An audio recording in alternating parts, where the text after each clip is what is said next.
Let's talk about adjectives. Adjectives are a part of speech in English that are very common. And here are some important points that you need to know to use adjectives correctly. So, adjectives are words that describe nouns and pronouns. Any noun and pronoun could have words to describe it, and these will be called adjectives. The adjectives come before the noun, or you could have the noun as the subject and then a linking verb and then the adjective. So the first example here, coming before nouns, would be like this. Here's the noun, flowers, and then beautiful before it. Or you could say, the flowers are, seem, appear, look beautiful. And beautiful comes after a linking verb. These are common linking verbs in English. Verbs that connect the subject with a description of the subject. So be, seem, appear, become, get with the meaning of become. And then the different senses, look, sound, smell, taste, and feel. So remember that you often use adjectives after linking verbs. So in this one, you'll notice here that even though flowers is plural, there is no S on the adjective. That is because adjectives in English do not have a plural form, only singular form. There is no singular and plural. It's just the one form. When you have a number of words that are functioning together as one adjective, so you can't separate them and say that they are separate adjectives. They need to stay together as one adjective. You need to use hyphens. Hyphens are these little short lines to keep it together. It's like putting some tape on it to hold it together. Because you can't say my 3 son, you can't say my year son, you can't say my old son. It has a different meaning.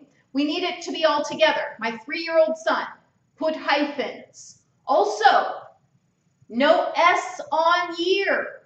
This is because even though year is a noun, it is functioning as an adjective in this sentence.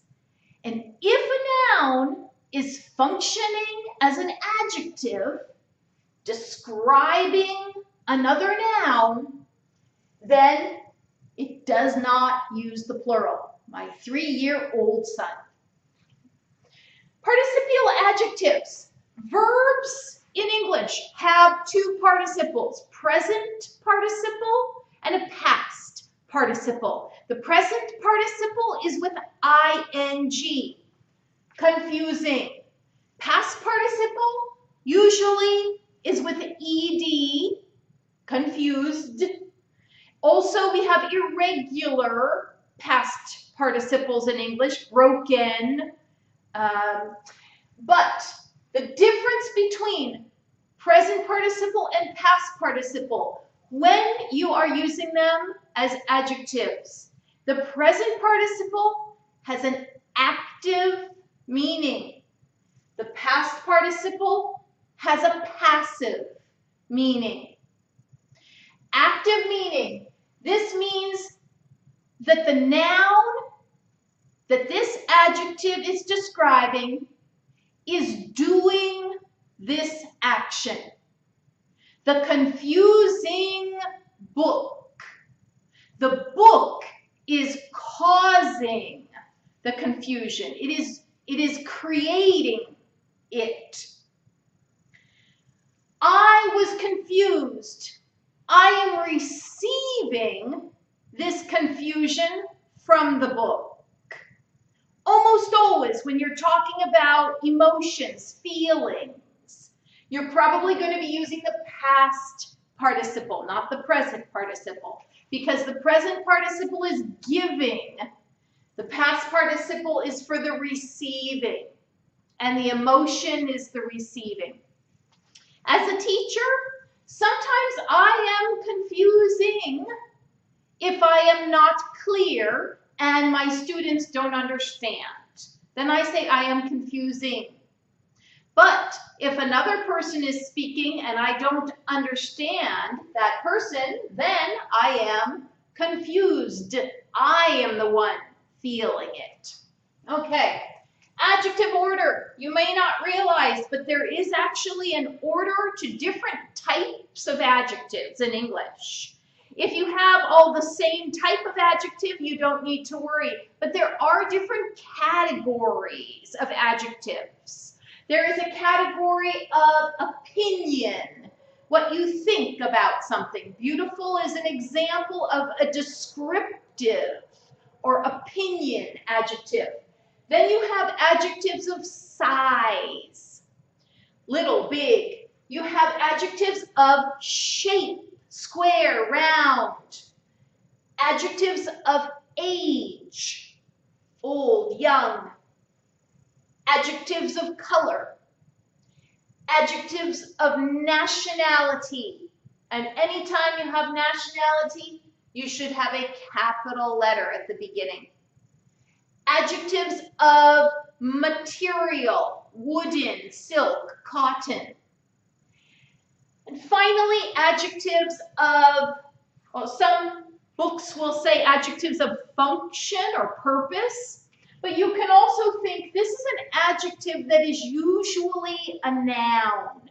Jewelry is a noun, but here it is functioning like an adjective for the word box. So that kind of an adjective comes last. This is a specific order, and you almost never have all of these together, right? But you might have 2 or 3 adjectives put together. If they are the different types of adjectives, you need to put them in the correct order. How can you remember this? Well, a lot of it is just practice of what sounds good to your ear after you've been speaking and listening to English for a long time. But some people like to memorize. If you're able to memorize just one long phrase like this, then you can use that as an example. Adjective preposition combinations. Many adjectives in English have certain prepositions that they connect, that they collocate with. They usually occur together. So interested, we need preposition in. I'm interested in music. Proud of. Many examples of this.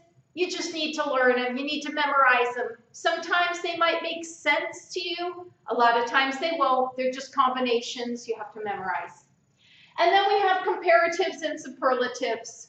When you're using a comparative, if the adjective is 1 syllable, big, fat, young, or if it is 2 syllables and it ends in a Y or an LE, then you're going to add ER.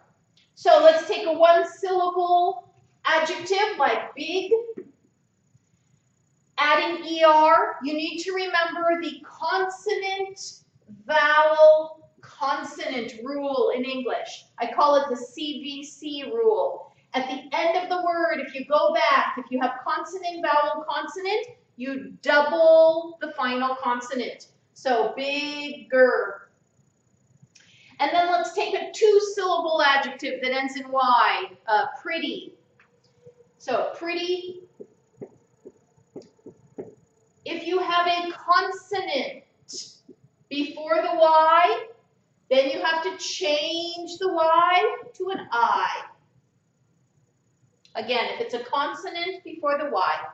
And then a 2-syllable adjective that ends in LE, for example, simple. You do not have a double E, so you're taking off the E and adding ER, so just 1 E. All of these, you will use than if you want to compare it to another item. Bigger than, prettier than, simpler than. If it is 2 syllables and it does not end in Y or LE, or if it is 3 or more syllables, Then you're going to use more beautiful, more wonderful. One common mistake is when people put both of these together. You can't say more bigger. You have to just say bigger. More is only for the other adjectives that do not fit here. Superlatives, it is very much the same concept, but you're adding est instead of er, biggest, prettiest, simplest, and you use the definite article before it, the biggest. And with the superlative, it is the most wonderful, the most beautiful. So these are the important points you want to remember about adjectives.